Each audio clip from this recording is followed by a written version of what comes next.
అలానే ఎంసీఎస్ రావు. ఆంధ్రప్రదేశ్ రాష్ట్రం సంక్షోభంలోకి వెళ్తుంది. ఆర్థిక సంక్షోభం ఊహించినటువంటి దానికంటే కూడా ఎక్కువ అవుతుంది. రెవెన్యూ లోటు పెరిగిపోయింది. వాస్తవంగా బడ్జెట్లో వేసినటువంటి అంచనా కంటే కూడా రెవెన్యూ లోటు ఇంకా ఎక్కువగా ఉంది. ఎందుకనంటే రాబడి తగ్గిపోయింది, ఖర్చులు మాత్రం పెరుగుతూ ఉన్నాయి. వాస్తవంగా రావాల్సినటువంటి రాబడి కంటే ఖర్చులు ఎక్కువైపోయాయి. ఇప్పుడు దాదాపుగా 140% రెవెన్యూ లోటు పెరిగింది. గతంలో జగన్మోహన్ రెడ్డి గారు ముఖ్యమంత్రిగా ఉన్నప్పుడు దాదాపు 240% రెవెన్యూ లోటు ఉండేది. అంటే రాబడికి ఖర్చులకి మధ్య వ్యత్యాసం 240% ఉండేది. దాన్ని తగ్గిస్తాను అని చెప్పి చంద్రబాబు నాయుడు గారు చెప్పారు. తగ్గించేటువంటి ప్రయత్నం కూడా చేస్తూ ఉన్నారు. కానీ అనూహ్యంగా రెవెన్యూస్ పడిపోయాయి. దీంతో 140% రెవెన్యూ లోటు ఇప్పుడు పెరిగింది. 140%, 140% పెరిగింది. దీనికి కారణం ఏంటంటే ఈ త్రైమాసికంలో రెవెన్యూ దారుణంగా పడిపోయింది. దాదాపుగా రెవెన్యూ ఎక్సైజ్ రూపంలో ట్యాక్స్ వచ్చేటంటే దాదాపుగా 100 కోట్ల రూపాయలు పైగా ఒక్క నెలలోనే పడిపోయింది. దాంతోపాటు కేంద్రం నుంచి రావాల్సినటువంటి గ్రాంట్ అండ్ ఎయిడ్స్ కానీ ఇవన్నీ కూడా తగ్గిపోయాయి. ట్యాక్స్, డైరెక్ట్ ట్యాక్స్ కానీ ఇండైరెక్ట్ ట్యాక్స్ కానీ ఇవే రాబడులు. ప్రభుత్వానికి ఏదైనా రాబడి ఉంది అని అంటే రెవెన్యూ రాబడి, ట్యాక్స్, డైరెక్ట్ ట్యాక్స్ కానీ ఇండైరెక్ట్ ట్యాక్స్ కానీ కేంద్ర ప్రభుత్వం యొక్క గ్రాంట్స్ కానీ లేదా రిజిస్ట్రేషన్కి సంబంధించినటువంటి స్టాంప్ డ్యూటీస్ ఇవన్నీ, తర్వాత ఎక్సైజ్ నుంచి వచ్చేటువంటి ట్యాక్సెస్ ఇవన్నీ ఉన్నాయి. ప్లస్ జిఎస్టీ రూపంలో వచ్చేటువంటి షేరు, ట్యాక్సులు వివిధ ట్యాక్సుల రూపంలో కేంద్రం ఇచ్చేటువంటి షేరు, ఇవి ఏ రాష్ట్ర ప్రభుత్వానికైనా స్థూలంగా వచ్చేటువంటి రాబడులు. ఈ రాబడుల్లో ప్రధానంగా ఎక్సైజ్ నుంచి వచ్చేటువంటి ట్యాక్స్ తగ్గిపోయింది. కేంద్రం నుంచి వచ్చేటువంటి వాటా కూడా తగ్గిపోతుంది. దీంతో పాటు రాబడులు ఇప్పుడు బాగా ఆంధ్రప్రదేశ్లో తగ్గుతూ ఉన్నాయి. ఇది ప్రధానమైనటువంటి అంశం. ఎందుకు తగ్గుతున్నాయి అనేది. ఎందుకనంటే చాలామంది బాధపడవచ్చు. అధికారంలో ఉన్నోళ్ళు కానీ లేదా ప్రతిపక్షంలో ఉన్నోళ్ళు కానీ విపక్షాలు కానీ వీకెండ్ వస్తే హైదరాబాద్లో ఉంటున్నారు. అధికారంలో ఉంటే అక్కడ ఉంటున్నారు, అధికారం పోగానే బెంగళూరుకో హైదరాబాద్కో వెళ్ళిపోతున్నారు. మరి ఆంధ్రప్రదేశ్లో సంపాదించినటువంటి డబ్బు ఖర్చు ఎక్కడ పెట్టాలి? ఆంధ్రప్రదేశ్లో పెడితే అప్పుడు రెవెన్యూ వస్తుంది, రెవెన్యూ రాబడి ఉంటుంది. ట్యాక్సుల రూపంలో ట్యాక్సులు పెరుగుతాయి వివిధ రూపాల్లో, డైరెక్ట్ ట్యాక్స్ కానీ ఇండైరెక్ట్ ట్యాక్స్ కానీ అవన్నీ కూడా. తర్వాత కంపెనీలు ఉన్నాయి. ఈవెన్ ఇవాళకి కూడా ప్రముఖుల కంపెనీలు అన్నీ కూడా టిన్ నెంబర్లో హైదరాబాద్లోనే ఉన్నాయి, తెలంగాణ రాష్ట్ర పరిధిలోనే ఉన్నాయి. ఎక్కడ హైదరాబాద్ నుంచి లేదంటే తెలంగాణ నుంచి ఆంధ్రప్రదేశ్కి షిఫ్ట్ చేయలేదు. నేను ఈ పార్టీ ఆ పార్టీ అధికారమా లేదా విపక్షమా అని చెప్పట్లేదు. కేవలం ఆంధ్రప్రదేశ్ యొక్క రాష్ట్ర ఆర్థిక పరిస్థితి గురించి మాత్రమే నేను చెప్తున్నాను.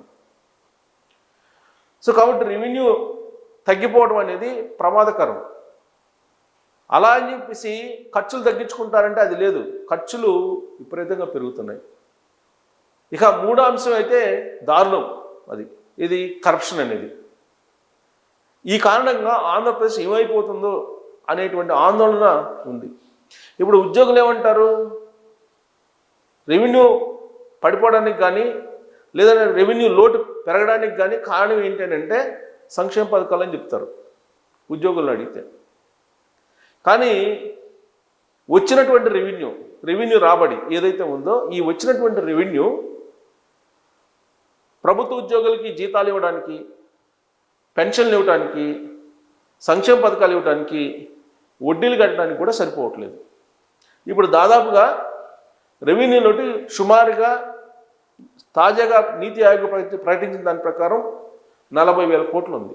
40,000 కోట్లు ఆంధ్రప్రదేశ్ రెవెన్యూ లోటు 40,000 కోట్లు ఉంది. తాజాగా నీతి ఆయోగ్ ప్రకటించినటువంటి డేటా ప్రకారం సుమారుగా నేను చెప్తుంది, యాక్యురేట్ ఫిగర్ కాకుండా సుమారుగా చెప్తున్నా.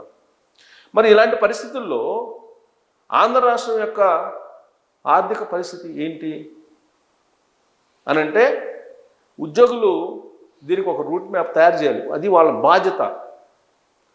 ఎగ్జిక్యూటివ్ సిస్టమ్ అనేది ఈ రెవెన్యూ లోటుని తగ్గించడానికి, అభివృద్ధిని పెంచడానికి బ్లూ ప్రింట్ తయారు చేయాలి వాళ్ళు.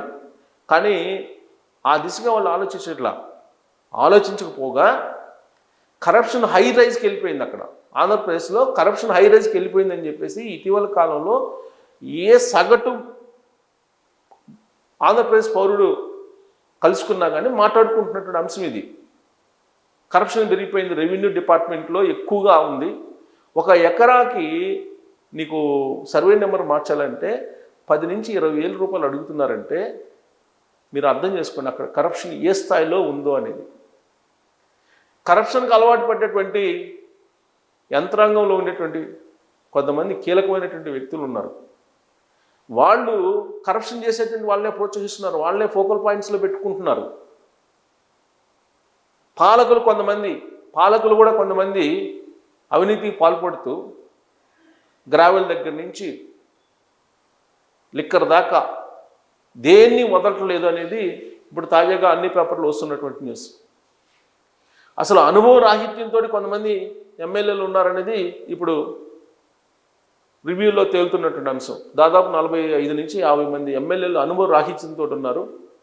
వాళ్ళ పరిపాలన మీద పట్టు సాధించలేకపోతున్నారు, ప్రభుత్వం చేసినటువంటి వాటిని కూడా ప్రజల్లోకి తీసుకెళ్ళలేకపోతున్నారు అనేది ఇప్పుడు తాజాగా చర్చించుకుంటున్నట్టు అంశం తెలుగుదేశం పార్టీలో. ఈవెన్ లోకేష్ గారు కూడా ఎమ్మెల్యేలని మీరు సీనియర్స్ దగ్గర కొంత ట్రైనింగ్ తీసుకోండి, అవగాహన పెంచుకోండి అని చెప్తున్నారు. సీనియర్స్ తోటి సమన్వయం చేసుకోండి, సీనియర్స్తో కలిసి వాళ్ళ అనుభవాలను తీసుకోండి, పట్టు సాధించండి అని చెప్తున్నారు. చంద్రబాబు నాయుడు గారు ఆల్రెడీ ఆయన ఎప్పటికప్పుడు తన ప్రభుత్వం యొక్క పనితీరు ఏంటి, ఎలా ఉంది అనే దాని మీద 2-3 మార్గాల ద్వారా ఆయన డేటాను సేకరిస్తుంటారు. అందుకే గ్రాఫ్ బాగలేనటువంటి ఎమ్మెల్యేలకి ఎప్పటికప్పుడు అప్రమత్తం చేస్తూ ఉన్నారు. కానీ దాదాపు 40-50 మంది ఎమ్మెల్యేలు వాళ్ళ పందాలో వాళ్ళు వెళ్తూ ఉన్నారు. కరప్షన్ ఎక్కువైపోయింది అని అంటే దాని అర్థం ఏంటి? ప్రభుత్వ ఖజానాకి రావాల్సినటువంటి రాబడి వెళ్ళిపోతుంది అని, పక్కకి వెళ్ళిపోతుంది, పక్కదావ పడుతుంది అని. అటు అధికారుల రూపంలో కానీ కొంతమంది నేను చెప్తుంది, మళ్ళీ అందరూ అనుకోవద్దు దయచేసి. అలాగే కొంతమంది ప్రజాప్రతినిధుల రూపంలో కానీ ప్రభుత్వ ఖజానాకి రావాల్సినటువంటి అమౌంట్ పక్కకి వెళ్ళిపోతుంది. ఆ కారణంగా రాబడి తగ్గుతుంది. సో రాబడి తగ్గుతుందని అంటే దాని అర్థం ఏంటి? రీసెంట్గా మనం నకిలీ మద్యం చూసాం. నకిలీ మద్యంని కారణంగా ఎవరు లాభపడ్డారు? నకిలీ మద్యం వ్యాపారం చేసినటువంటి వాళ్ళు లాభపడ్డారు. ప్రభుత్వ ఖజానానికి ఏం డబ్బులు రాలా. సో కాబట్టి కరప్షన్ అనేది ఒక క్యాన్సర్ లాంటిది అనేది కోర్టులే చెప్తున్నాయి. ఇప్పుడు సుప్రీంకోర్టు మొన్ననే వ్యాఖ్యానించింది, క్యాన్సర్ లాంటిది పట్టి పీడిస్తుంది సమాజాన్ని, దానికి కీమోథెరపీ లాంటి ట్రీట్మెంట్ ఇస్తే తప్ప అది అదుపులోకి రాదు అని సుప్రీంకోర్టే చెప్తుంది. మరి ఆంధ్రప్రదేశ్ రెవెన్యూ లోటు ఇంత పెరుగుతూ ఉంటే, రెవెన్యూ లోటు, మరోవైపు ఉద్యోగ సంఘాల నాయకులు మాకు పిఆర్సీ వేయాలి, మాకు డిఏలు పెంచాలి, మాకు ఐఆర్ ఇవ్వాలి అని వాళ్ళు డిమాండ్ చేయటం, విపక్ష నాయకుడు వాళ్ళకి సపోర్ట్ చేయటం. ఆయన అధికారంలో ఉన్నప్పుడు ఉద్యోగులకి నెలకి 1వ తారీఖున జీతాలు ఇవ్వలేని పరిస్థితిలో ఉంటే గవర్నర్ దగ్గరికి పోయి మొరపెట్టుకున్నారు ఉద్యోగులందరూ కూడా. చంద్రబాబు నాయుడు గారు అధికారంలోకి వచ్చిన తర్వాత దాదాపు 7,500 కోట్ల రూపాయల బకాయిలు ఇచ్చారు. అలాగే వాళ్ళతో మీటింగ్లు పెట్టారు. వాళ్ళ డిమాండ్లు ఏవైతే ఉన్నాయో అవన్నీ పరిశీలిస్తామని చెప్తున్నారు. పిఆర్సీకి సంబంధించి క్లారిటీ ఇచ్చారు. మరి రాష్ట్రం యొక్క పరిస్థితి ఏంటి అనేది ఉద్యోగులు ఆలోచించాలి కదా. అసలు రెవెన్యూ పెంచాల్సింది ఎవరు? ఉద్యోగులు. రెవెన్యూ పెంచడానికి ఉండే మార్గాలు ఏంటి అనేది వెతకాల్సింది ఉద్యోగులు. వాళ్ళు ప్రజాప్రతినిధులకి తెలియజేయాలి, మంత్రులకు తెలియజేయాలి, ఎమ్మెల్యేలకు తెలియజేయాలి. అప్పుడు ప్రభుత్వం పరిశీలించిన తర్వాత రెవెన్యూ పెంచుకునేటువంటి మార్గాలను చూస్తారు, రెవెన్యూ పెంచుకునే మార్గాలకు ఆమోదముద్ర వేస్తారు, దానికి ఒక చట్టాన్ని తీసుకొచ్చుకుంటారు. కానీ అధికార యంత్రాంగం, ఎగ్జిక్యూటివ్ సిస్టమ్ ఏదైతే ఉందో అది బాధ్యతను మర్చి కేవలం పిఆర్సీ, జీతాలు, పెన్షన్స్, ఐఆర్లు, డిఏలు వీటి గురించి ఆలోచిస్తున్నారు. అసలుకే మోసం వస్తుంది అనే సంగతి మర్చిపోయారు. నీతి ఆయోగ్ తాజాగా వెల్లడించినటువంటి డేటాను చూస్తే ఉద్యోగులు రాబోయేటువంటి రోజుల్లో పరిస్థితిని ఊహించుకోవచ్చు. మీరు ఎంతకాలం అప్పులు తీసుకొస్తారు? ఇవాళ అప్పులు తీసుకొస్తేనే సంక్షేమ పథకాలని మీకు జీతాలు ఇవ్వాల్సిన పరిస్థితి. రాష్ట్ర రెవెన్యూ వడ్డీలు కట్టడానికి, జీతాలు ఇవ్వడానికి, పెన్షన్లు ఇవ్వడానికి సరిపోవట్లేదని చెప్పి తెలుస్తుంది. నీతి ఆయోగ్ చెప్తుంది దాని ప్రకారం. మరి ఇలాంటప్పుడు అభివృద్ధి ఎక్కడ జరుగుతుంది? అభివృద్ధి ఎలా చేయాలంటే ఖచ్చితంగా పేదోడి మీద భారం పడకుండా రెవెన్యూ ఎలా పెంచుకోవాలని చెప్పి ఆలోచించాలి. వాళ్ళ మీద భారం పడింది, మాకు మాత్రం శాలరీస్ పెంచాలి, పిఆర్సీ వేయాలి, ఐఆర్లు ఇవ్వాలి, డిఎల్ పెంచాలి. ఇదే గొడవ. బాధ్యతాయుతమైనటువంటి ఉద్యోగ నేతలు రెవెన్యూని ఎలా పెంచుకోవాలి? ఆంధ్రప్రదేశ్లో రెవెన్యూ లోటు పెరిగిపోతుంది. రెవెన్యూ లోటు పెరిగిపోతే డైరెక్ట్గా మీ మీద పడకపోవచ్చు భారం, మీ బంధువుల మీదనో, మీ స్నేహితుల మీదనో, లేదా మీకు సంబంధించినటువంటి వాళ్ళ మీదనో పడుతుంది కదా. అదేం వేరే వాళ్ళు వచ్చి కట్టరు. ఆ రాష్ట్రానికి సంబంధించిన ప్రజలే కట్టాలి. ఇండైరెక్ట్ ట్యాక్స్ రూపంలోనూ, డైరెక్ట్ ట్యాక్స్ రూపంలోనూ. ట్యాక్సులు మేమే కడుతున్నాం అని చెప్పి ఉద్యోగులు ఎప్పటికప్పుడు వాళ్ళే చెప్పుకుంటూ ఉంటారు. ట్యాక్సులు మీకంటే కూడా ఇండైరెక్ట్ ట్యాక్సులు ప్రతి పౌరుడు కడతాడు. ఇండైరెక్ట్ ట్యాక్స్ సబ్బు దగ్గర నుంచి అన్నీ ఏది కొన్నా కానీ ఇండైరెక్ట్ ట్యాక్స్ ప్రభుత్వానికి వెళ్తుంది. కాబట్టి ట్యాక్సులు అందరూ కడుతూ ఉన్నారు.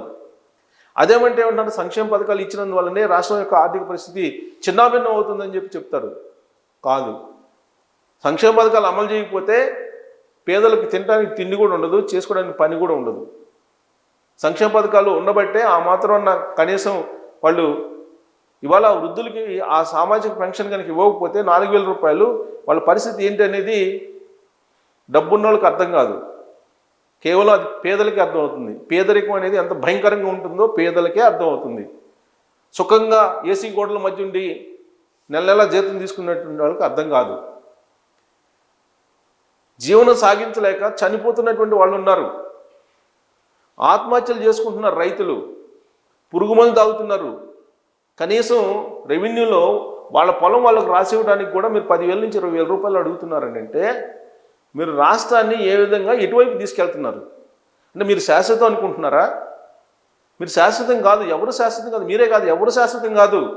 ఉన్నన్ని రోజులు కనీసం బాధ్యతాయుతంగా పనిచేయాలి. అలా కాకుండా రాష్ట్రాన్ని ముంచేసి రాష్ట్రాన్ని పతనావస్థకు తీసుకెళ్ళిపోయి మా జీతాలు మాకు ఇస్తే చాలు అనుకునేటువంటి యాటిట్యూడ్ ఏదైతే ఉందో ఈ యాటిట్యూడ్ ఉన్నంత వరకు కూడా నీతి ఆయోగ్ మళ్ళీ రిపోర్ట్ కూడా ఇస్తుంది.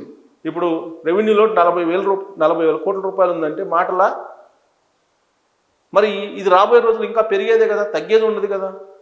మరి ఇది పెంచాల్సింది ఎవరు? రెవెన్యూలో తగ్గించాల్సింది ఎవరు? Educative system.